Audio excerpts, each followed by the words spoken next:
Hello बच्चों, तो आप प्रश्न को देखते हैं। एक पिता की आयु अपने पुत्र की आयु की 3 गुनी है। 12 साल बाद पिता की आयु पुत्र की आयु की 2 गुनी होगी। पिता व पुत्र की वर्तमान आयु हमें ज्ञात करना है।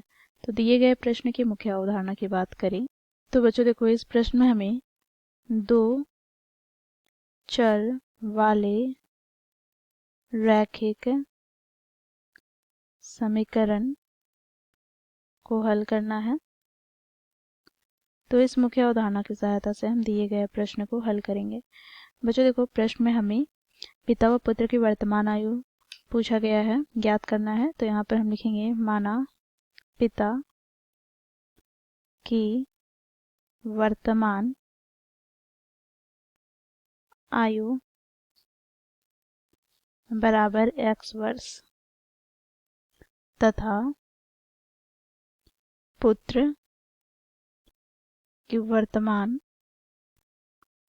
आयु बराबर y वर्ष। बच्चों देखो, प्रश्न में क्या कहा गया है, तो यहाँ पे हम लिखेंगे प्रश्नानुसार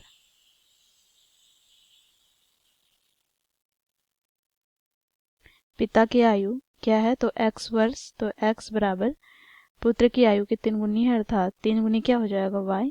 इसे हम समीकरण 1 देंगे। तथा देखो यहाँ पर 12 वर्ष बाद, 12 साल अथवा वर्ष बाद क्या हो जाएगा।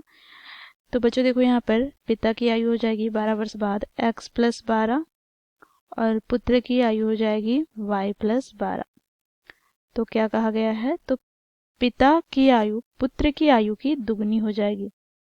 तो देखो इस प्रकार, ठीक है बच्चों। इसे हम आगे सरल करेंगे। तो यहाँ से x के स्थान पर हम समीकरण 1 से 3y रखेंगे। प्लस का क्या हो जाएगा 12 बराबर यहाँ पर 2 गुनी y प्लस का 12 दूनी 24। बच्चों इसे हम आगे सरल करते हैं। तो यहाँ से हमें प्राप्त हो जाएगा 3y माइनस 2y बराबर 24 माइनस 12। तो यहाँ से हमें प्राप्त हो जाएगा y बराबर 24 में 12 घटाएंगे तो 12। तो यहाँ से बच्चों हमें y का मान 12 प्राप्त हो गया। अब बच्चों x की बात करें तो समीकरण 1 से यहाँ से बच्चों हमें प्राप्त है क्या, तो x बराबर 3 गुनी y। तो यहाँ से बच्चों x बराबर क्या हो जाएगा, तो 3 गुनी y, अर्थात देखो यहाँ से 3 गुनी 12। तो 12 दूनी 24, 12 तिया 36, हमें x का मान प्राप्त हो गया। तो यहाँ से हम लिखेंगे अतः पिता की वर्तमान आयु x बराबर 36 वर्ष तथा पुत्र की वर्तमान आयु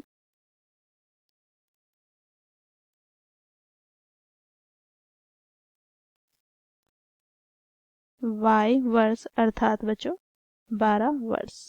ठीक है, तो इस प्रकार हम लोगों ने मुख्य अवधारणा की सहायता से दिए गए प्रश्न को हल किया। आशा करती हूँ आप लोगों को यह प्रश्न समझ में आया होगा। धन्यवाद।